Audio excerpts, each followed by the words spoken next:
ಮುಗಿಯದ ಬಂಧನ ಭಾಗ 4. ಕೋಣೆಯಲ್ಲಿ ಈಗ ಕೇವಲ ಇಬ್ಬರು ಮಾತ್ರ ಜನ ಇದ್ದಾರೆ. ಸುಹಾಸ್ ಮೊದಲು ತನ್ನ ಹದ್ದಿನ ಕಣ್ಣುಗಳಿಂದ ಆ ಇಡೀ ಕೋಣೆನ ಸುತ್ತಮುತ್ತದ ವಾತಾವರಣನ ಸೂಕ್ಷ್ಮವಾಗಿ ಸಮೀಕ್ಷೆ ಮಾಡ್ತಾನೆ. ಅಶ್ವಿನಿಯ ಹಠಾತ್ ನಿರ್ಗಮನ, ಕಣ್ಣು ಮುಂದೆಯೇ ಅವಳನ್ನು ಹಿಡಿಯಲಾಗದ ನೋವು ಇನ್ನೂ ಅವನ ಮನಸ್ಸನ್ನು ಕಾಡ್ತಾ ಇದ್ರೂ ಕೂಡ ಸದ್ಯಕ್ಕೆ ತನ್ನ ಎದುರು ಕುಳಿತಿರುವಂತಹ ಮುದ್ದಿನ ಮಗಳ ಮೇಲೆ ಅವನು ತನ್ನ ದೃಷ್ಟಿಯನ್ನು ನೆಡ್ತಾನೆ. ಆ ಪುಟ್ಟ ಹುಡುಗಿ ಅನ್ವಿತಾ ತನ್ನ ಕಠಿಣ ತಂದೆಯನ್ನು ನೋಡಿದಾಗ ಒಂದು ಚೂರು ಎದುರಲಿಲ್ಲ. ಅವಳು ಬೇಸರದಿಂದ ಮುಖವನ್ನು ತಿರುಗಿಸಿಕೊಂಡು ಕೋಪದ ಮುನಿಸಿನ ನಗೆ ಬೀರಿದ್ಲು. ಅವಳ ಹಠಮಾರಿತನವನ್ನು ಕಂಡು ಸುಹಾಸ್ನ ಮುಖದಲ್ಲಿ ಒಂದು ಕ್ಷಣ ಮಂದಹಾಸ ಮೂಡುತ್ತೆ. ಮಗಳನ್ನು ಕಳೆದುಕೊಂಡ ಆತಂಕದಲ್ಲಿದ್ದ ಅವನ ಮುಖದಲ್ಲಿ ಈಗ ನಿರಾಳತೆಯ ದೂರ ಮಾಯವಾಗುತ್ತೆ. ಅನ್ವಿತಾ ಅಚ್ಚು ಇಳಿಸಿದಂತೆ ತನ್ನ ತಂದೆ ಗುಣವನ್ನೇ ಹೊಂದಿದ್ದಾಳೆ. ಇವಳು ಕೂಡ ನಿಗೂಢ, ನಿಭಾಯಿಸಲು ಅತ್ಯಂತ ಸವಾಲಿನವಳು. ಮೇಘನಾಗೆ ಆ ಕ್ಷಣದಲ್ಲೇ ಅರಿವಾಯಿತು. ನೀವು ಚೆನ್ನಾಗಿದ್ದೀರಾ ಮಿಸ್ ಅನ್ವಿತಾ ಅಂತ ಸೆಕ್ರೆಟರಿ ಕಿರಣ್ ಆತಂಕದಿಂದ ಕೇಳ್ತಾನೆ. ಆ ಹುಡುಗಿ ಅವನತ್ತ ತೀಕ್ಷ್ಣವಾಗಿ ಒಂದು ನೋಟ ಹರಿಸಿ ಮತ್ತೆ ಕೋಪದಿಂದ ತನ್ನ ಮುಖವನ್ನು ಬೇರೆಡೆಗೆ ತಿರುಗಿಸಿಕೊಂಡ್ಳು. ಕಿರಣ್ ಅವಳ ನಡವಳಿಕೆಯನ್ನು ತೀವ್ರವಾಗಿ ಗಮನಿಸ್ತಾನೆ. ಕೊನೆಗೂ ಅವಳು ಯಾವುದೇ ಅಪಾಯ ಇಲ್ಲದೆ ಅತ್ಯಂತ ಸುರಕ್ಷಿತವಾಗಿ ಮತ್ತು ಆರೋಗ್ಯವಾಗಿದ್ದಾಳೆ ಅಂತ ಖಚಿತವಾದ ಮೇಲೆ ಅವನು ದೀರ್ಘವಾದ ನೆಮ್ಮದಿಯ ನಿಟ್ಟುಸಿರು ಬಿಡ್ತಾನೆ. ಅವನು ತನ್ನ ಬಾಸ್ಗೆ ಸನ್ನೆ ಮಾಡಲು ಹಿಂತಿರುಗಿದಾಗ ಸುಹಾಸ್ ತನ್ನ ಕಣ್ಣುಗಳನ್ನು ಕಿರಿದಾಗಿಸಿ ಆ ಮುನ್ಸ್ಕೊಂಡಿರೋ ತನ್ನ ಮಗಳ ಪಕ್ಕದಲ್ಲೇ ಬಂದು ಆಸನದಲ್ಲಿ ಕುಳಿತನು. ಅವನು ತನ್ನ ತಣ್ಣನೆಯ ಕಣ್ಣುಗಳಿಂದ ಅಲ್ಲೇ ನಿಂತಿದ್ದ ಅಪರಿಚಿತ ಮಹಿಳೆಯತ್ತ ಅಂದರೆ ಮೇಘನಾಳತ್ತ ದೃಷ್ಟಿ ಹರಿಸ್ತಾನೆ. ಸುಹಾಸ್ನ ಭೀಕರ ನೋಟವನ್ನು ಎದುರಿಸಿದ ಮೇಘನಾಳ ಎದೆ ಒಮ್ಮೆಲೆ ಬಿಗಿದುಕೊಳ್ಳುತ್ತೆ. ಆದರೂ ತನ್ನ ಒಳಗಿನ ಭಯವನ್ನು ಹೊರಹಾಕದೆ ತನ್ನನ್ನು ತಾನು ಶಾಂತಗೊಳಿಸ್ಕೊಳ್ಳೋಕೆ ರಹಸ್ಯವಾಗಿ ಟೇಬಲ್ನ ಕೆಳಗಡೆ ಎರಡೂ ಕೈಗಳನ್ನು ಬಿಗಿಯಾಗಿ ಜೋಡಿಸ್ಕೊಂಡ್ಳು. ಅಶ್ವಿನಿ ಎಲ್ಲಿದ್ದಾಳೆ ಅಂತ ಅವನು ನೇರವಾಗಿಯೇ ಕೇಳ್ತಾನೆ. ಸುಹಾಸ್ ಈ ಕಟುವಾದ ಪ್ರಶ್ನೆಯನ್ನು ಕೇಳಿ ಮುಗಿಸಿದಾಗ ಅವನ ಇಡೀ ಮುಖದ ಸ್ನಾಯುಗಳು ತುಂಬ ಬಿಗಿಯಾಗಿದ್ವು. ತುಂಬ ಕೆಟ್ಟ ರೀತಿಯಲ್ಲಿ ಕಣ್ಣು ಕೆಂಪಾಗಿ ಕಾಣ್ತಾ ಇತ್ತು. ನೀವು ಯಾವ ಅಶ್ವಿನಿ ಬಗ್ಗೆ ಮಾತಾಡ್ತಿದ್ದೀರಾ ಅಂತ ಅವಳು ಆಶ್ಚರ್ಯವಾಗಿ ನಟಿಸುತ್ತಾ ಕೇಳಿದ್ಲು. ಮೇಘನ ಒಳಗೊಳಗೆ ತೀವ್ರವಾಗಿ ಚಿಂತಾತೀತಳಾಗಿದ್ರೂ ಕೂಡ ಅಶ್ವಿನಿ ಸರಿಯಾದ ಸಮಯಕ್ಕೆ ಮಕ್ಕಳೊಂದಿಗೆ ಇಲ್ಲಿಂದ ಹೊರಟು ಹೋದದ್ದು ಒಳ್ಳೆಯದೇ ಆಯಿತು ಎಂದು ಅವಳಿಗೆ ಒಳಗೊಳಗೆ ದೊಡ್ಡ ಸಮಾಧಾನ ಆಯಿತು. ಅದೇ ಸಮಯದಲ್ಲಿ ಸುಹಾಸ್ನ ಆ ತೀಕ್ಷ್ಣ ನೋಟ ಅವಳ ಬೆನ್ನ ಮೂಳೆಯ ಚಳಿ ಆವರಿಸುವಂತೆ ಮಾಡಿತು. ಒಂದು ವೇಳೆ ಅಶ್ವಿನಿ ಇನ್ನೂ ಇಲ್ಲೇ ಇದ್ದಿದ್ರೆ ಏನಾಗ್ತಿತ್ತು? ನೋಡಿ ಸರ್, ನೀವು ಏನು ಹೇಳ್ತಾ ಇದ್ದೀರಾ ಅಂತ ನನಗೆ ಒಂಚೂರು ಗೊತ್ತಾಗ್ತಾ ಇಲ್ಲ. ಅಸಲು ನೀವು ಯಾರು? ಕನಿಷ್ಠ ಬಾಗಿಲು ತಟ್ಟುವ ಸೌಜನ್ಯವೂ ಇಲ್ಲದೆ ಹೀಗೆ ಅಪರಿಚಿತ ಹೆಣ್ಣು ಮಕ್ಕಳು ಇರುವ ಕೋಣೆಗೆ ನುಗ್ಗಿ ಬರೋದು ಎಷ್ಟು ಅಸಭ್ಯ ಅಂತ ನಿಮಗೆ ಗೊತ್ತಾ ಅಂತ ಅಂದ್ಲು ತೀವ್ರ ಆಕ್ರೋಶದ ಧ್ವನಿಯಲ್ಲಿ. ತನ್ನ ತಲೆಯನ್ನು ಆವರಿಸಿದ ಭಯದ ಹೊರತಾಗಿಯೂ ತನ್ನ ನೈಜ ಭಾವನೆಗಳನ್ನು ಅದ್ಭುತವಾಗಿ ಮರೆಮಾಡುತ್ತಾ ಮತ್ತು ತನ್ನ ಅತ್ಯುತ್ತಮ ನಟನಾ ಕೌಶಲ್ಯವನ್ನು ಪ್ರದರ್ಶಿಸುತ್ತಾ ಮೇಘನ ತನ್ನ ಮುಂದೆ ನಿಂತಿದ್ದ ಬಾಡಿ ಗಾರ್ಡ್ಗಳನ್ನು ಎಚ್ಚರಿಕೆಯಿಂದ ನೋಡುತ್ತಾ ಆ ಪುಟ್ಟ ಹುಡುಗಿ ಅನ್ವಿತಾಳನ್ನು ಮತ್ತಷ್ಟು ಸುರಕ್ಷಿತವಾಗಿ ತನ್ನ ತೋಳುಗಳಲ್ಲಿ ಎಳೆದುಕೊಂಡು ಅಪ್ಕೊಂಡ್ಳು.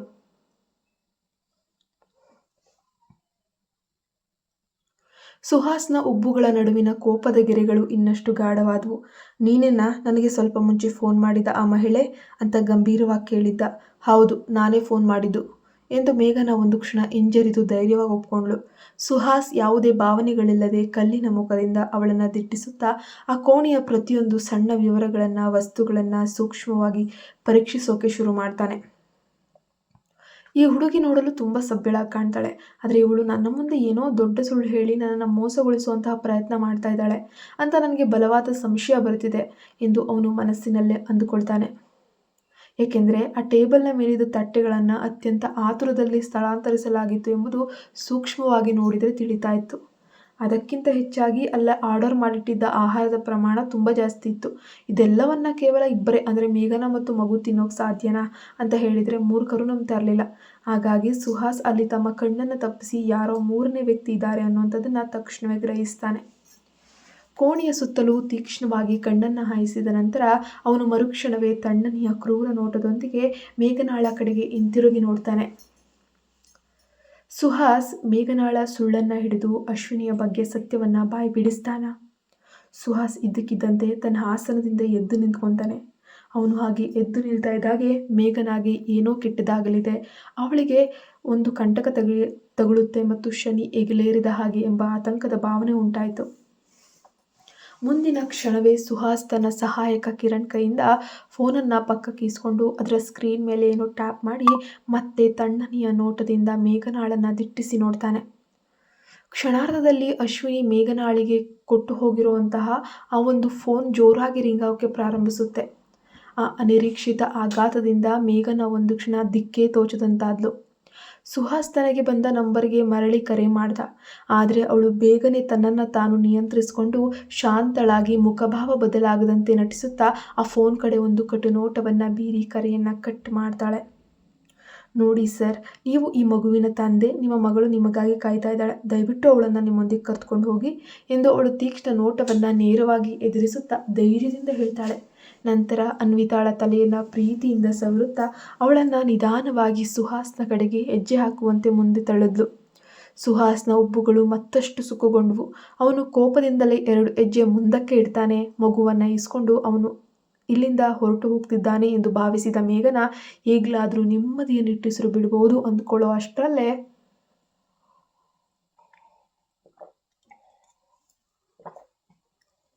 ಸುಹಾಸ್ ಮತ್ತದೇ ಅನುಮಾನಾಸ್ಪದ ಕಟು ಧ್ವನಿಯಲ್ಲಿ ಮಾತಾಡೋಕೆ ಶುರು ಮಾಡ್ತಾನೆ.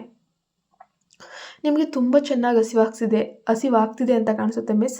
ನೀವು ಕೇವಲ ನಿಮಗಾಗಿ, ಈ ಒಂದು ಪುಟ್ಟ ಹುಡುಗಿಗಾಗಿ ಇಷ್ಟೊಂದು ದೊಡ್ಡ ಪ್ರಮಾಣದ ಆಹಾರವನ್ನು ಆರ್ಡರ್ ಮಾಡಿದ್ದೀರಾ ಅಂತ ಅವಳ ಕಣ್ಣಲ್ಲಿ ಕಣ್ಣಿಟ್ಟು ಕೇಳ್ತಾನೆ. ಅವನು ಆ ಡೈನಿಂಗ್ ಟೇಬಲ್ನ ಪಕ್ಕದಲ್ಲೇ ಸಾವಧಾನವಾಗಿ ನಿಂತು ಪ್ರತಿ ಮಾತಿನಲ್ಲೂ ಏನೋ ಒಳಾರ್ಥವನ್ನು ತಿಳಿಸುವಂತೆ ಕೆಣಕ್ತಾ ಇದ್ದಾನೆ. ಮೇಘನಾಳ ಬಾಯಿ ಒಂದು ಕ್ಷಣ ಸಂಪೂರ್ಣವಾಗಿ ಮೌನ ಆಯಿತು. ಅವಳು ತನ್ನ ಉಸಿರನ್ನು ಬಿಗಿ ಹಿಡಿದುಕೊಂಡು ಮುಖದ ಮೇಲೆ ಬಲವಂತವಾಗಿ ಒಂದು ಸುಳ್ಳು ಮುಗುಳ್ನಗೆಯನ್ನು ತಂದುಕೊಂಡು, ಅಯ್ಯೋ, ನನಗೆ ಸಖತ್ ಹಸಿವಾಗಿದೆ ಅನ್ನೋದು ನಿಜ ಸರ್. ಆದರೆ ನನ್ನ ಇನ್ನು ಕೆಲವು ಸ್ನೇಹಿತರು ಸ್ವಲ್ಪ ಹೊತ್ತಿನಲ್ಲಿ ಇಲ್ಲಿಗೆ ಬರ್ತಿದ್ದಾರೆ. ಅದಕ್ಕಾಗಿ ನಾನು ಮೊದಲೇ ಇಷ್ಟೊಂದು ಆಹಾರವನ್ನು ಆರ್ಡರ್ ಮಾಡಿ ಇಟ್ಕೊಂಡಿದ್ದೆ ಅಷ್ಟೆ ಅಂತ ಹೇಳ್ತಾಳೆ ಕತೆ ಕಟ್ಟಿ. ಸುಹಾಸ್ ತನ್ನ ಒಂದು ಹುಬ್ಬನ್ನು ಮೇಲಕ್ಕೆತ್ತಿದ. ಹಾಗಾದರೆ ಆ ನಿಮ್ಮ ಸ್ನೇಹಿತರು ಬರುವ ಮುನ್ನವೇ ನೀವು ಒಬ್ಬರೇ ಊಟ ಮಾಡಲು ಶುರು ಮಾಡಿದ್ದೀರಾ ಅಂತ ವ್ಯಂಗ್ಯವಾಗಿ ಕೇಳ್ತಾನೆ. ಅವನು ಮಾತು ಮುಗಿಸ್ತಾ ಇದ್ದ ಹಾಗೆ ಮೇಜಿನ ಮೇಲಿದ್ದ ಪ್ರತಿಯೊಂದು ಖಾದ್ಯವನ್ನು ಮತ್ತು ಕೇವಲ ಇಬ್ಬರೇ ಬಳಸಲು ಸಾಧ್ಯವಿಲ್ಲದಷ್ಟು ಚಲ್ಲಾಪಿಲ್ಲಿಯಾಗಿದ್ದ ಆ ಜಾಗವನ್ನು ಹದ್ದಿನ ಕಣ್ಣಿನಿಂದ ಮತ್ತೊಮ್ಮೆ ನೋಡ್ತಾ ಇದ್ದಾನೆ. ಮೇಘನಾಗೆ ಆ ಕ್ಷಣದಲ್ಲಿ ತಾನು ಸಿಕ್ಕಿ ಬಿದ್ದು ಸಾಯುತ್ತಿರುವಂತೆ ಭಾಸ ಕೂಡ ಆಗುತ್ತೆ. ಸ್ವಲ್ಪ ಹೊತ್ತು ತನ್ನ ಮನಸ್ಸನ್ನು ಸಮಾಧಾನ ಮಾಡಿಕೊಂಡು ಮತ್ತೆ ಗಂಭೀರನಾಗಿ ಸುಮ್ಮನಾದ. ನಂತರ ಅವಳು ತಿರುಗಿ ಬಿದ್ದ ಹೆಣ್ಣಿನಂತೆ ಮಾತನಾಡಿದ್ಲು. ನನಗೆ ಹೊಟ್ಟೆ ಹಸಿವಾಗಿತ್ತು ಸರ್. ಅಂದ ಹಾಗೆ ನನ್ನ ಜೊತೆ ಬರುವವರೆಲ್ಲರೂ ನನ್ನ ಪ್ರಾಣ ಸ್ನೇಹಿತರು. ಹಾಗಾಗಿ ನಾನು ಅವರ ಹತ್ತಿರ ಬರುವ ಮುಂಚೆಯೇ ತಿನ್ನಲು ಶುರು ಮಾಡಿದ್ರು. ಅವರಿಗೆ ಯಾವುದೇ ಬೇಜಾರಿಲ್ಲ, ನನಗೂ ಕೂಡ. ನಮಗೆಲ್ಲ ಅದು ಮೊದಲಿನಿಂದಲೂ ಕೂಡ ಅಭ್ಯಾಸ ಆಗಿ ಹೋಗಿದೆ ಅಷ್ಟೇ ಅಂತ ಹೇಳ್ತಾಳೆ ಹಠದಿಂದ. ಅವನು ಮತ್ತೆ ತನ್ನನ್ನು ಪ್ರಶ್ನಿಸಿ ಕಾಡುವವರೆಗೂ ಕಾಯದ ಮೇಘನ ದೀರ್ಘವಾಗಿ ಉಸಿರು ಬಿಟ್ಟು ಧ್ವನಿ ಹೇರಿಸಿದ್ಲು. ನೋಡಿ ಸರ್, ನಾನು ರಸ್ತೆಯಲ್ಲಿ ಅಸಹಾಯಕಳಾಗಿದ್ದ ನಿಮ್ಮ ಮಗಳನ್ನು ಸುರಕ್ಷಿತವಾಗಿ ಹುಡುಕಿ ಮಾನವೀಯತೆಯಿಂದ ನಿಮಗೆ ಫೋನ್ ಮಾಡಿ ಮಾಹಿತಿ ನೀಡಿದ್ದೇನೆ. ಅವಳು ಹಸುವಿನಿಂದ ಕಂಗಾಲಾಗಬಾರ್ದು ಅಂತ ನನ್ನ ಸ್ವಂತ ಖರ್ಚಿನಲ್ಲಿ ಅವಳಿಗೆ ಊಟವನ್ನು ಕೊಡಿಸಿದ್ದೀನಿ.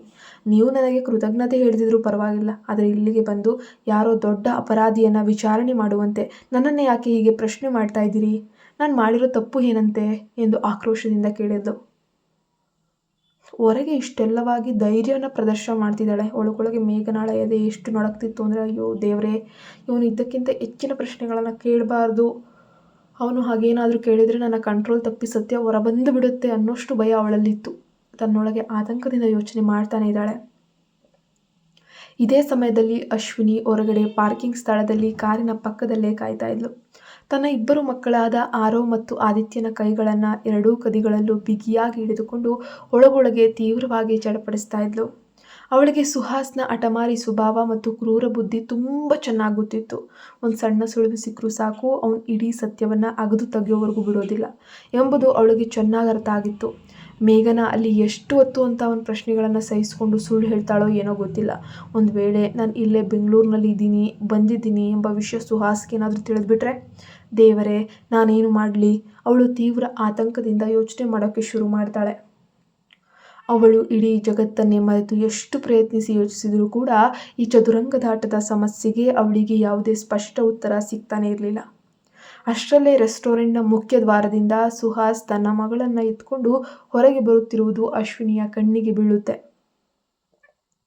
ಸುಹಾಸ್ ಮಗಳನ್ನು ಕರೆದುಕೊಂಡು ಕಾರಿನತ್ತ ಬರುವಾಗ ಅಶ್ವಿನಿ ಮತ್ತು ಮಕ್ಕಳನ್ನು ಮುಖಾಮುಖಿಯಾಗಿ ನೋಡ್ತಾನ. ಅಶ್ವಿನಿ ಕೂಡ ಎಷ್ಟು ಯೋಚಿಸಿದ್ರೂ ಆಕೆಗೆ ಯಾವುದೇ ದಾರಿ ಕಾಣಿಸಲೇ ಇಲ್ಲ. ಇದ್ದಕ್ಕಿದ್ದಂತೆ ಅವಳು ತನ್ನ ತುಟಿಗಳನ್ನು ಬಿಗಿದುಕೊಂಡು ತನ್ನದೇ ಪರಿಸ್ಥಿತಿಯನ್ನು ನೆನೆದು ತನ್ನಷ್ಟಕ್ಕೆ ತಾನೇ ಹತಾಶೆಯಿಂದ ಅಪಹಾಸ್ಯ ಮಾಡಿಕೊಳ್ಳುತ್ತಾ ನಗ್ತಾ ಇದ್ದಾಳೆ. ನನಗೇನು ಭಯ? ಸುಹಾಸ್ಗೆ ಮೊದಲಿಂದಲೂ ಕೂಡ ನಾನಂದ್ರೆ ಇಷ್ಟ ಇಲ್ಲ. ನನ್ನ ಮುಖ ನೋಡೋದು ಅವ್ನಿಗೆ ಇಷ್ಟ ಇಲ್ಲ. ಒಂದು ವೇಳೆ ಅವನು ನನ್ನನ್ನು ಇಲ್ಲಿ ನೋಡಿದ್ರೂ ಕೂಡ, ಕಣ್ಣಿಗೆ ಬಿದ್ದರೂ ಕೂಡ ಸದ್ಯಕ್ಕೆ ಸುಮ್ಮನೆ ದಾಟಿ ಹೋಗ್ಬೋದು. ನನ್ನನ್ನು ನೋಡದೇ ಇದ್ದರೆ ಅವನಿಗೂ ಒಳ್ಳೆಯದು, ನನಗೂ ಒಳ್ಳೆಯದು ಅಂತ ಅವಳು ತನ್ನ ಮನಸ್ಸನ್ನು ಗಟ್ಟಿಗೊಳಿಸ್ಕೊಳ್ಳುತ್ತಾ ಯೋಚನೆ ಮಾಡೋಕ್ಕೆ ಶುರು ಮಾಡ್ತಾಳೆ. ತಮ್ಮ ತಾಯಿಯ ಮುಖದಲ್ಲಿರೋ ಆ ತೀವ್ರ ಆತಂಕ, ಗೊಂದಲವನ್ನು ನೋಡಿ ಆರವ್ ಮತ್ತು ಆದಿತ್ಯ ಇಬ್ಬರೂ ಕೂಡ ಉದ್ದೇಶಪೂರ್ವಕವಾಗಿಯೇ ಅವಳ ಹತ್ತಿರ ಬಂದು, ಅಮ್ಮ, ಅಸಲು ಯಾರು ಆ ಸುಹಾಸು? ನಾವು ಅವನನ್ನು ನೋಡಿ ಯಾಕೆ ಹೀಗೆ ಹಡ್ಕೊಳ್ತಾ ಇದ್ದೀವಿ ಅಂತ ತುಂಬ ನಿಧಾನವಾಗಿ ಕೇಳ್ತಾ ಇದ್ದಾರೆ. ಮಕ್ಕಳ ಪ್ರಶ್ನೆಯಿಂದ ಅಶ್ವಿನಿ ನಿಧಾನವಾಗಿ ತನ್ನ ಯೋಚನಾ ಲೋಕದಿಂದ ಪ್ರಜ್ಞೆಗೆ ಬಂದಳು. ಎಲ್ಲವೂ ಸರಿಯಾಗಿದೆ ಎಂಬಂತೆ ಮಕ್ಕಳನ್ನು ಸಮಾಧಾನಪಡಿಸಲು ಅವರ ತಲೆಗಳನ್ನು ಸವರುತ್ತಾ ಬಲವಂತವಾಗಿ ಮೂಗುಳ್ನಕ್ಕಳು. ಅವನು ಯಾರೋ ನಮಗೆ ಮುಖ್ಯವಲ್ಲದ ವ್ಯಕ್ತಿ ಕಂದ. ನನಗೂ ಅವನಿಗೂ ಮುಂಚಿನಿಂದಲೂ ಸ್ವಲ್ಪ ವೈಯಕ್ತಿಕ ದ್ವೇಷವಿದೆ ಅಷ್ಟೇ. ನಾನಿನ್ನು ಮುಂದೆ ಅವನ ಹೆಸರು ಎತ್ತಿದರೂ ನೀವಿಬ್ಬರು ಅದರ ಬಗ್ಗೆ ತಲೆ ಕೆಡಿಸಿಕೊಳ್ಳದೆ ಸುಮ್ಮನಿರಬೇಕು, ಸರಿಯಾ ಅಂತ ಹೇಳಿದ್ಲು. ಸರಿಯಮ್ಮ ಅಂತ ಇಬ್ಬರೂ ಹುಡುಗರು ಜಾಣತನದಿಂದ ತಲೆ ಆಡಿಸ್ತಾರೆ. ಆದರೆ ಅಶ್ವಿನಿ ತನ್ನ ನೋಟವನ್ನು ಬೇರೆಡೆಗೆ ತಿರುಗಿಸಿದ ತಕ್ಷಣ ಆ ಇಬ್ಬರೂ ಮಕ್ಕಳು ಪರಸ್ಪರ ಏನೋ ಒಳಸಂಚು ತಿಳಿದವರಂತೆ ಕುತೂಹಲದಿಂದ ಒಬ್ಬರ ಮುಖ ಒಬ್ಬರು ನೋಡ್ಕೊತಾರೆ. ಅಶ್ವಿನಿ ಇತ್ತ ರೆಸ್ಟೋರೆಂಟ್ನೊಳಗೆ ಮೇಘನ ಸುಹಾಸ್ನನ್ನು ಹೇಗೆ ನಿಭಾಯಿಸ್ತಿರ್ಬೋದು ಅಂತ ಆತಂಕದಿಂದ ಯೋಚಿಸ್ತಲೇ ನಿಂತಿದ್ದಾಗ ಮಕ್ಕಳು ಮತ್ತೆ ಅವಳ ಗಮನ ಸೆಳೆದ್ರು. ಅಮ್ಮ, ನಾವು ಆ ರೂಮಿನಿಂದ ತುಂಬ ಆತುರವಾಗಿ ಹೊರಗೆ ಬಂದಿದ್ದೇವೆ ಅಲ್ವಾ? ಒಂದು ವೇಳೆ ಆ ಸುಹಾಸ್ ಅನ್ನುವಂತಹ ವ್ಯಕ್ತಿ ನಮ್ಮ ಮೇಲೆ ಏನಾದರೂ ಅನುಮಾನ ಬಂದರೆ ಅವನು ತಕ್ಷಣ ಆ ಹೋಟೆಲ್ನ ಕಣ್ಗಾವಲು ಕ್ಯಾಮರಾ ಅಂದರೆ CCTVಗಳನ್ನು ಚೆಕ್ ಮಾಡಬಹುದಲ್ವಾ? ಆಗ ನಾವು ಇಲ್ಲಿಂದ ಹೋಗಿರುವುದನ್ನು ನೋಡಿ ನಮ್ಮನ್ನು ಹುಡುಕೊಂಡು ಬರಬಹುದಲ್ವಾ ಅಮ್ಮ ಎಂದು ಹಿರಿಯ ಮಗ ಆರವ್ ಅತ್ಯಂತ ಜಾಣತನದಿಂದ ಅವಳಿಗೆ ನೆನಪಿಸ್ತಾನೆ. ಆ ಮಗನ ಆ ಚುರುಕಾದ ಮಾತುಗಳನ್ನು ಕೇಳ್ತಾ ಇದ್ದಾಗೆ ಅಶ್ವಿನಿ ಅಕ್ಷರಶಃ ಬೆಚ್ಚಿಬಿದ್ಲು. ಅವಳ ಎದೆಯಲ್ಲಿ ಆತಂಕದ ಜ್ವಾಲೆ ಎದ್ದಿತ್ತು. ಅಯ್ಯೋ ದೇವ್ರೇ, ನಾನು ಈ ಮುಖ್ಯವಾದ ವಿಷಯವನ್ನೇ ಸಂಪೂರ್ಣವಾಗಿ ಮರೆತುಬಿಟ್ಟಿದ್ನಲ್ಲ. ನಾನೀಗ ಏನು ಮಾಡಲಿ? ನಾನು ಕೇವಲ ಸುಹಾಸ್ ಕಣ್ಣಿಗೆ ಬೀಳಬಾರ್ದು, ಅಲ್ಲಿಂದ ಹೇಗಾದರೂ ತಪ್ಪಿಸ್ಕೊಳ್ಬೇಕು ಅನ್ನೋ ಗಡಿಬಿಡಿಯಲ್ಲಿ ಆ CCTV ಕ್ಯಾಮರಾಗಳ ಬಗ್ಗೆನೇ ತಲೆ ಕೆಡಿಸ್ಕೊಳ್ಳಿಲ್ವಲ್ಲ. ಸುಹಾಸ್ ಈಗಷ್ಟೇ ಅಲ್ಲಿಗೆ ಬಂದಿದ್ದಾನೆ. ಅವನು ಖಂಡಿತ ಹೋಟೆಲ್ ಮ್ಯಾನೇಜರ್ನ ಎದುರಿಸಿ ಆದರೂ CCTV ಫೂಟೇಜನ್ನು ನೋಡೇ ನೋಡ್ತಾನೆ ಬಹುಶಃ ಎಂದು ಅವಳು ತೀವ್ರ ಆತಂಕದಿಂದ ಯೋಚನೆ ಮಾಡೋಕ್ಕೆ ಶುರು ಮಾಡ್ತಾಳೆ. ಇಲ್ಲ, ನಾನು ಕೇವಲ ಇಲ್ಲೇ ಪಾರ್ಕಿಂಗ್ ಲಾಟ್ನಲ್ಲಿ ಕಾಯ್ತಾ ನಿಂತರೆ ಖಂಡಿತ ಸಿಕ್ಬಿದ್ದೋಗ್ತೀನಿ. ನಾನು ಇಲ್ಲೇ ಇರಬಾರ್ದು, ಮಕ್ಕಳನ್ನು ತಕ್ಷಣವೇ ಕರ್ಕೊಂಡು ಈ ಜಾಗದಿಂದ ದೂರ ಹೋಗ್ಬಿಡ್ಬೇಕು ಎಂದು ಅವಳು ನಿರ್ಧರಿಸಿದ್ಲು. ಅಶ್ವಿನಿ ತನ್ನ ಮಕ್ಕಳನ್ನ ಕರ್ಕೊಂಡು ಹೋಟೆಲ್ ಆವರಣದಿಂದ ದೂರ ಹೋಗಬೇಕು ಅಂತ ಹೊರಡೋಷ್ಟರಲ್ಲಿ ಸುಹಾಸ್ ಕ್ಯಾಮ್ರಾ ಚೆಕ್ ಮಾಡಿಬಿಡ್ತಾನ. ನನ್ನ ಮಗಳನ್ನು ಸುರಕ್ಷಿತವಾಗಿ ಹುಡುಕಲು ಸಹಾಯ ಮಾಡಿದ್ದಕ್ಕಾಗಿ ನಿಮಗೆ ಧನ್ಯವಾದಗಳು ಮಿಸ್. ನಾವು ಈಗ ಹೊರಡ್ತಾ ಇದ್ದೀವಿ. ನಿಮ್ಮ ಸ್ನೇಹಿತರು ಬಂದ ಮೇಲೆ ನಿಮ್ಮ ಊಟವನ್ನು ದಯವಿಟ್ಟು ಆನಂದಿಸಿ ಎಂದು ಸುಹಾಸ್ ತುಂಬ ವ್ಯಂಗ್ಯವಾಗಿ ಗಂಭೀರವಾಗಿ ಹೇಳ್ತಾನೆ. ನಂತರ ತನ್ನ ಮಗಳ ಕಡೆ ತಿರುಗಿ, ಅನ್ವಿತಾ ಹೋಗೋಣ ಅಂತ ಹೇಳ್ತಾನೆ. ಒಲ್ಲದ ಮನಸ್ಸಿನಿಂದಲೇ ಅನ್ವಿತಾ ಮೇಘನಾಳ ಕಡೆಗೆ ಅತ್ಯಂತ ಗೌರವದಿಂದ ಬಾಯ್ ಎನ್ನುವಂತೆ ಕೈ ಬೀಸಿ ಹೆಜ್ಜೆ ಇಡುತ್ತಾ ತನ್ನ ತಂದೆಯ ಕಡೆಗೆ ನಡೆದು. ಸುಹಾಸ್ ತನ್ನ ಮಗಳ ಈ ಹೊಸ ನಡವಳಿಕೆಯನ್ನು ಕಂಡು ಸ್ವಲ್ಪ ಉಬ್ಬುಗಳನ್ನು ಮೇಲಕ್ಕೆತ್ತಾನೆ. ಈ ಕುರಿತು ಬೇರೇನು ಮಾತನಾಡದೆ ಮಗಳು ತನ್ನ ಸೆಕ್ಯೂರಿಟಿ ಗುಂಪಿನೊಂದಿಗೆ ಅಲ್ಲಿಂದ ಹೊರಟು ಹೋಗ್ತಾನೆ. ಅವನು ಹೋಟೆಲ್ ಕಟ್ಟಡದಿಂದ ಹೊರಬಂದ ತಕ್ಷಣ ಅನ್ವಿತಾಳನ್ನು ಕಾರನ್ನು ಹತ್ತಿಸಲಿಕ್ಕೆ ಪ್ರಯತ್ನಿಸ್ತಾನೆ. ಆದರೆ ಆ ಹುಡುಗಿ ತೀವ್ರ ಕೋಪದಿಂದ ಅವನ ಕೈಯನ್ನು ಕೊಡವಿ ತಪ್ಪಿಸ್ಕೊಂಡ್ಳು. ಅದನ್ನು ನೋಡಿದ ಸೆಕ್ರೆಟರಿ ಕಿರಣ್ ಬೇಗನೆ ಮುಂದೆ ಬಂದು ಅತ್ಯಂತ ಎಚ್ಚರಿಕೆಯಿಂದ ಮಗುವನ್ನು ಕಾರಿನೊಳಗೆ ಕೂರಿಸುವ ಕೆಲಸವನ್ನು ಪೂರ್ಣಗೊಳಿಸ್ತಾನೆ. ಕ್ಷಣಾರ್ಧದಲ್ಲೇ ಅವರ ಕಪ್ಪು BMW ಕಾರು ಅಲ್ಲಿಂದ ಚಲಿಸೋಕೆ ಶುರುವಾಗುತ್ತೆ. ಹಿಂಬದಿಯ ಸೀಟ್ನಲ್ಲಿ ಕುಳಿತಿದ್ದ ಸುಹಾಸ್ ತನ್ನ ಮಗಳ ಬಳಿಗೆ ಕೈ ಚಾಚಿ ಅವಳನ್ನು ಪ್ರೀತಿಯಿಂದ ಎತ್ತಿ ತನ್ನ ತೊಡೆ ಮೇಲೆ ಕೂರಿಸ್ಕೊಂಡ. ಬೇರೆ ದಾರಿ ಇಲ್ಲದೆ ಅನ್ವಿತಾ ತನ್ನನ್ನು ಒಂದು ಗೊಂಬೆಯಂತೆ ಎತ್ತುಕೊಳ್ಳಲು ಅವನಿಗೆ ಅವಕಾಶ ಮಾಡಿಕೊಟ್ಳು. ಆದರೆ ತನ್ನ ಮೌನ ಪ್ರತಿಭಟನೆಯನ್ನು ಮುಂದುವರಿಸುತ್ತಾ ಅವಳು ತನ್ನ ತಂದೆಯ ಮುಖವನ್ನು ನೋಡಲು ಸಂಪೂರ್ಣವಾಗಿ ನಿರಾಕರಿಸಿ ಹೊರಗಡೆ ಮುಖ ತಿರುಗಿಸ್ಕೊಳ್ತಾಳೆ. ಹೇಳನ್ವಿತಾ ಪುಟ್ಟ, ನಿನ್ನ ಜೊತೆ ಇದ್ದ ಆಂಟಿ ಹೊರತಾಗಿ ಅಲ್ಲಿ ಬೇರೆ ಯಾರಾದರೂ ಇದ್ರಾ ಎಂದು ಅವನು ಅತ್ಯಂತ ಮೆಲ್ಲಗೆ ರಹಸ್ಯವನ್ನು ಹೊರಹಾಕುವಂತೆ ಕೇಳ್ತಾ ಇದ್ದಾನೆ. ಆ ಪುಟ್ಟ ಹುಡುಗಿ ಅವನನ್ನು ಒಮ್ಮೆ ತೀಕ್ಷ್ಣವಾಗಿ ನೋಡಿ ತನ್ನ ಮನಸ್ಸಿನಲ್ಲೇ ಕೋಪಿಸ್ಕೊಂಡ್ಳು. ತನ್ನ ಈ ಕಠಿಣ ತಂದೆಯ ಕಾರಣದಿಂದಾಗಿ ಅಷ್ಟು ಪ್ರೀತಿ ತೋರಿಸಿದ ತನ್ನ ಸುಂದರ ತಾಯಿ ಅಂದರೆ ಅಶ್ವಿನಿ ತನ್ನನ್ನು ಬಿಟ್ಟು ಹೋಗಬೇಕಾಯ್ತು ಅಂತ ಭಾವಿಸಿ ಅವಳಿಗೆ ಸುಹಾಸ್ನ ಮೇಲೆ ಇನ್ನಷ್ಟು ಮುನಿಸು ಕೂಡ ಬರುತ್ತೆ. ಮಗಳ ಮುಖದ ಭಾವನೆಗಳು ಮತ್ತಷ್ಟು ಗಂಭೀರವಾಗುತ್ತಿರುವುದನ್ನು ನೋಡಿ ಸುಹಾಸ್ ತಮಾಷೆಯಾಗಿ ಅವಳ ಕೆನ್ನೆಯನ್ನು ಮೆಲ್ಲಗೆ ಚಿವುಡ್ತಾನೆ. ನೀನು ಮನೆಯಿಂದ ಓಡಿ ಹೋಗಿದ್ದಕ್ಕಾಗಿ ನನಗೇನು ನಿನ್ನ ಮೇಲೆ ಕೋಪವಿಲ್ಲ ಕಂದ, ಆದರೆ ನೀನೇನು ಇಲ್ಲಿ ನನ್ನ ಮೇಲೆಯೇ ಕೋಪಗೊಂಡಿದೀಯಾ? ನೀನು ಕಾಣಿಯಾದಾಗ ನಾನು ಎಷ್ಟು ಚಿಂತೆ ಮಾಡಿದ್ದೀನಿ ಅಂತ ನಿನ್ಗೆ ಗೊತ್ತಾ? ಅಸಲು ನೀನು ಯಾಕೆ ಮನೆಯಿಂದ ಓಡಿ ಹೋದೆ ಅಂತ ನನಗೆ ಹೇಳ್ತೀಯಾ ಅಂತ ಪ್ರೀತಿಯಿಂದ ಕೇಳ್ತಾನೆ. ಇತ್ತ ಪಾರ್ಕಿಂಗ್ ಸ್ಥಳದಲ್ಲಿ ಅಶ್ವಿನಿ ತೀವ್ರ ಆತಂಕದಿಂದ ಒದ್ದಾಡ್ತಿರೋದನ್ನು ಕಂಡು ಆ ಇಬ್ಬರು ಹುಡುಗರು ತಮ್ಮ ಕಣ್ಣೀರು ಮತ್ತು ನಗುವನ್ನು ಕಷ್ಟಪಟ್ಟು ಹತ್ತಿಕೊಂಡು ಮುಖ ತಿರುಗಿಸ್ಕೊಂಡ್ರು. ನಂತರ ತಮ್ಮ ತುಟಿಗಳಲ್ಲಿ ಮೂಡಿದ ತುಂಟ ನಗುವನ್ನು ನಿಯಂತ್ರಿಸಿಕೊಂಡು ತಾಯಿಯನ್ನು ಸಮಾಧಾನ ಪಡಿಸೋಕೆ ಮುಂದಾಗ್ತಾರೆ. ಅಮ್ಮ, ನೀನೇನು ಚಿಂತಿಸಬೇಡ, ಈ CCTV ಕಥೆಯನ್ನು ನಾನು ಸಲೀಸಾಗಿ ನೋಡ್ಕೊಳ್ತೀನಿ ಅಂತ ಹೇಳುತ್ತಾ ಆ ಪುಟ್ಟ ಆದಿತ್ಯ ತಕ್ಷಣ ತನ್ನ ಸಣ್ಣ ಬ್ಯಾಗ್ನಿಂದ ಲ್ಯಾಪ್ಟಾಪ್ ಹೊರಗೆ ತೆಗೆದುಕೊಂಡು ಅದರ ಕೀಬೋರ್ಡ್ ಮೇಲೆ ತನ್ನ ಪುಟ್ಟ ಬೆರಳುಗಳಿಂದ ವೇಗವಾಗಿ ಟೈಪ್ ಮಾಡೋಕ್ಕೆ ಪ್ರಾರಂಭಿಸ್ತಾನೆ.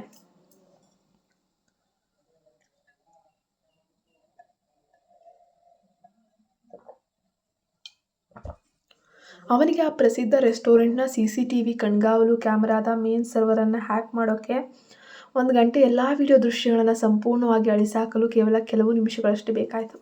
ಮುಗಿತಮ್ಮ, ಗೇಮ್ ಓವರ್. ಹೋಟೆಲ್ನಿದ್ದೆಲ್ಲ CCTV ದೃಶ್ಯಗಳು ಡಿಲೀಟ್ ಮಾಡಿದ ನಂತರ ಆ ಪುಟ್ಟ ಹುಡುಗ ತನ್ನ ತಾಯಿಯತ್ತ ಹೊಳೆಯುವ ಕಣ್ಣುಗಳಿಂದ ಹೆಮ್ಮೆಯಿಂದ ನೋಡ್ತಾನೆ. ಅವಳಿಂದ ಒಂದು ದೊಡ್ಡ ಹೊಗಳಿಕೆ, ಪ್ರೀತಿ ಅಪ್ಪಿಗೆಗೋಸ್ಕರ ಕಾತರದಿಂದ ಕಾಯ್ತಿದ್ದ. ಅಶ್ವಿನಿ ದೀರ್ಘವಾದ ಉಸಿರನ್ನು ಬಿಟ್ಟು ಮುದ್ದಿನ ಮಕ್ಕಳನ್ನು ಹೊಟ್ಟಿಗೆ ತೆಗೆದುಕೊಂಡ್ಳು. ನೀವಿಬ್ಬರು ನನ್ನೊಂದಿಗೆ ಹುಟ್ಟಿ ಬಂದಿರುವುದೇ ನನ್ನ ಪುಣ್ಯ. ಒಂದು ವೇಳೆ ನೀವು ಇವತ್ತು ನನ್ನ ಜೊತೆ ಇಲ್ಲಿ ಇಲ್ಲದೇ ಇದ್ದರೆ ನಿಮ್ಮ ತಾಯಿಯ ಗತಿ ಏನಾಗ್ತಿತ್ತೋ ದೇವರಿಗೆ ಗೊತ್ತು ಅಂತ ಭಾವುಕಳಾಗಿ ತಮ್ಮ ತಾಯಿ ಇನ್ನೂ ಒಳಗೊಳಗೆ ಎದುರುತ್ತಿದ್ದಾಳೆ ಅನ್ನೋದನ್ನು ಅರ್ಥಕೊಂಡ ಆ ಜಾಣ ಹುಡುಗರು ಸ್ವಲ್ಪ ಹೊತ್ತು ನೆಮ್ಮದಿಯಾಗಿ ತಮ್ಮನ್ನು ಬಿಗಿಯಾಗಿ ಹಿಡಿದುಕೊಳ್ಳಲು ಹಾಗೆ ಸುಮ್ಮನೆ ನಿಂತರು. ಅಮ್ಮ, ನಾವು ಈಗಲೇ ಇಲ್ಲಿಂದ ಹೊರಡೋಣವೇ ಅಥವಾ ಮೇಘನಾ ಆಂಟಿ ಹೋಟೆಲ್ನಿಂದ ಹೊರಗೆ ಬರೋವರೆಗೂ ಇಲ್ಲೇ ಕಾಯಬೇಕಾ? ಅಶ್ವಿನಿ ತಮ್ಮನ್ನು ತಬ್ಬಿಕೊಂಡಿದ್ದಂತಹ ಕೈಗಳನ್ನು ಸಡಿಲಗೊಳಿಸಿದ ನಂತರ ಹಿರಿಯ ಮಗ ಹಾರವ್ ಕೇಳ್ತಾ ಇದ್ದಾನೆ. ಈಗ ಸಂಪೂರ್ಣವಾಗಿ ಶಾಂತಳಾದ ಅಶ್ವಿನಿ ಈ ಕತ್ತಲೆಯಾದ ಖಾಲಿ ಪಾರ್ಕಿಂಗ್ ಸ್ಥಳದ ಮುಖ್ಯ ಪ್ರವೇಶ ದ್ವಾರದತ್ತ ಕಣ್ಣನ್ನು ಹಾಯಿಸಿದ್ಲು. ಬೇಡ ಕಂದ, ಅವಳು ಒಂಟಿಯಾಗಿ ಸಿಕ್ಕ ಬೀಳಬಾರ್ದು. ನಾವು ಸ್ವಲ್ಪ ಹೊತ್ತು ಅವಳಿಗೋಸ್ಕರ ಇಲ್ಲೇ ಕಾರ್ನಲ್ಲಿ ಕಾಯೋಣವಾ ಅಂತ ಹೇಳ್ತಾಳೆ. ಹುಡುಗರು ಅದಕ್ಕೆ ಒಪ್ಪಿಗೆಯ ಸೂಚಕವಾಗಿ ತಲೆಯಾಡಿಸ್ತಾರೆ. ಅತ್ತ ರೆಸ್ಟೋರೆಂಟ್ನ ಒಳಗಡೆ ಸುಹಾಸ್ ತೀವ್ರ ಉದ್ವಿಗ್ನನಾಗಿದ್ದ. ಮೇಘನಾಳಿಂದ ಯಾವುದೇ ನೈಜ ಸತ್ಯವನ್ನು ಅಥವಾ ಯಾರಿದ್ದಾರೆ ಎಂಬ ಮಾಹಿತಿಯನ್ನು ಹೊರಹಾಕಿಸಲು ಅವನಿಗೆ ಸಾಧ್ಯವಾಗಿರಲಿಲ್ಲ. ಆದರೆ ಆ ಸೋಲನ್ನು ತನ್ನ ಮುಖದಲ್ಲಿ ಬಹಿರಂಗಪಡಿಸದೆ ಅವನು ಹೋಗುವ ಮುನ್ನ ಮೇಘನಾಳಿಗೆ ಹೀಗೆ ಹೇಳ್ತಾನೆ. ಮಿಸ್ ಮೇಘನಾ, ನನ್ನ ಕೋಪದ ಮಾತುಗಳನ್ನು ದಯವಿಟ್ಟು ಕ್ಷಮಿಸಿ. ನನ್ನ ಮಗಳ ಸುರಕ್ಷತೆಯ ಚಿಂತೆಯನ್ನು ಸ್ವಲ್ಪ ಕಠಿಣವಾಗಿ ನಡೆದುಕೊಂಡೆ ಅಷ್ಟೇ. ಸುಹಾಸ್ ಪ್ರೀತಿಯಿಂದ ಕೇಳಿದ್ದ ಆ ಪ್ರಶ್ನೆಗೆ ಅನ್ವಿತಾ ಉತ್ತರಿಸಲೇ ಇಲ್ಲ. ಬದಲಿಗೆ ಅವಳು ಅವನ ಕೈಯನ್ನು ಕೋಪದಿಂದ ದೂರ ತಳ್ಳಿ ಕಾರಿನ ಕಿಟಕಿಯ ಕಡೆ ತಿರುಗಿ ಕುಳಿತುಕೊಂಡು ಅವನನ್ನು ನಿರ್ಲಕ್ಷಿಸ್ತಾಳೆ. ಇವಳು ನನ್ನ ಮೇಲೆ ನಿಜವಾಗಿಯೂ ತುಂಬ ಅಸಮಾಧಾನಗೊಂಡಿದ್ದಾಳೆ ಅನಿಸುತ್ತೆ ಅಂತ ಸುಹಾಸ್ ತನ್ನೊಳಗೆ ಯೋಚಿಸ್ತಾನೆ. ಮುಂದೆ ಏನು ಮಾಡಬೇಕಂತ ತಿಳಿದೆ ಅವನು ತನ್ನ ತುಟಿಗಳನ್ನು ಕಚ್ಕೊಳ್ತಾನೆ. ಸರಿ ಪುಟ, ನಿನಗೆ ಈಗ ವಿಷಯದ ಬಗ್ಗೆ ಹೇಳಲು ಇಷ್ಟವಿಲ್ಲದಿದ್ದರೆ ಬಿಡು, ನಾನು ನಿನ್ನನ್ನು ಒತ್ತಾಯಿಸೋದಿಲ್ಲ. ಆದರೆ ನೀನು ಮುಂದೆ ಯಾವತ್ತೂ ಮನೆಯಿಂದ ಹೀಗೆ ಯಾರಿಗೂ ಹೇಳಿದಾಗೆ ಹೋಗುವುದಿಲ್ಲ ಅಂತ ನನಗೆ ಮೊದಲು ಪ್ರಾಮಿಸ್ ಮಾಡು ಅಂತ ಕೇಳ್ತಾನೆ, ಅದು ಬೇಡಿಕೊಳ್ಳೋ ಧ್ವನಿಯಲ್ಲಿ. ನಂತರ ತನ್ನ ಮುಂಭಾಗದ ಸೀಟ್ನಲ್ಲಿ ಕುಳಿತಿದ್ದ ಸೆಕ್ರೆಟರಿ ಕಿರಣ್ ಕಡೆಗೆ ಗಂಭೀರವಾಗಿ ನೋಡಿ, ಕಿರಣ್, ಆ ರೆಸ್ಟೋರೆಂಟ್ನ ಇವತ್ತಿನ ಇಡೀ CCTV ಫುಟೇಜನ್ನು ತಕ್ಷಣ ನಮ್ಮ ಕೈ ಸೇರುವಂತೆ ವ್ಯವಸ್ಥೆ ಮಾಡು ಅಂತ ಹೇಳಿ ಕಟುವಾಗಿ ಆದೇಶಿಸ್ತಾನೆ. ಯಾಕೋ ಅವನ ಒಳಮನಸ್ಸು ಅಶ್ವಿನಿ ಇನ್ನೂ ಅಲ್ಲೇ ಆ ಹೋಟೆಲ್ನ ಆವರಣದಲ್ಲೇ ಇದ್ದಾಳೆ ಅಂತ ಹೇಳಿ ಪದೇ ಪದೇ ಕೂಗಿ ಹೇಳ್ತಾ ಇದೆ. ಸರಿ ಮಿಸ್ಟರ್ ಸುಹಾಸ್, ತಕ್ಷಣವೇ ಆ ಕೆಲಸ ಮಾಡ್ತೀನಿ ಅಂತ ಕಿರಣ್ ಅಸಹಾಯಕತೆಯಿಂದ ಉತ್ತರಿಸ್ತಾನೆ. ಸುಮಾರು ಒಂದು 20 ನಿಮಿಷಗಳ ಪ್ರಯಾಣದ ನಂತರ ಅವರ ಐಷಾರಾಮಿ ಕಾರು ನಿಧಾನವಾಗಿ ಸುಹಾಸ್ನ ಭವ್ಯವಾದ ಬಂಗಲೆ ಅಂದರೆ ಪರ್ವೆಲಾ ಹೌಸ್ ಮುಂಭಾಗಕ್ಕೆ ಬಂದು ನಿಲ್ಲುತ್ತೆ. ಕಾರು ನಿಲ್ಲುತ್ತಿದ್ದಂತೆ ಅನ್ವಿತಾ ಯಾರೊಬ್ಬರ ಸಹಾಯವನ್ನು ಪಡೆಯಲು ಇಷ್ಟಪಡಲಿಲ್ಲ. ತಾನೇ ಸ್ವತಃ ನಿಧಾನವಾಗಿ ಕಾರ್ನಿಂದ ಕೆಳಗಿಳಿದು ಗತ್ತಿನಿಂದ ಹೆಜ್ಜೆ ಇಡುತ್ತಾ ಮನೆಯ ಕಡೆ ನಡೆದ್ಲು.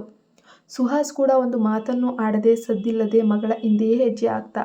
ತಂದೆ ಮತ್ತು ಮಗಳು ಇಬ್ಬರು ಮನೆಯ ಮುಖ್ಯ ದ್ವಾರವನ್ನು ದಾಟಿ ಒಳಗೆ ಪ್ರವೇಶಿಸಿದ್ದ ಹಾಗೆ ಲಿವಿಂಗ್ ರೂಮ್ನಿಂದ ಯಾರೋ ಅತ್ಯಂತ ಆತುರದಿಂದ ಅನ್ವಿತಾ ಎಂದು ಕರೆಯುವ ಧ್ವನಿ ಕೂಡ ಕೇಳಿಸುತ್ತೆ.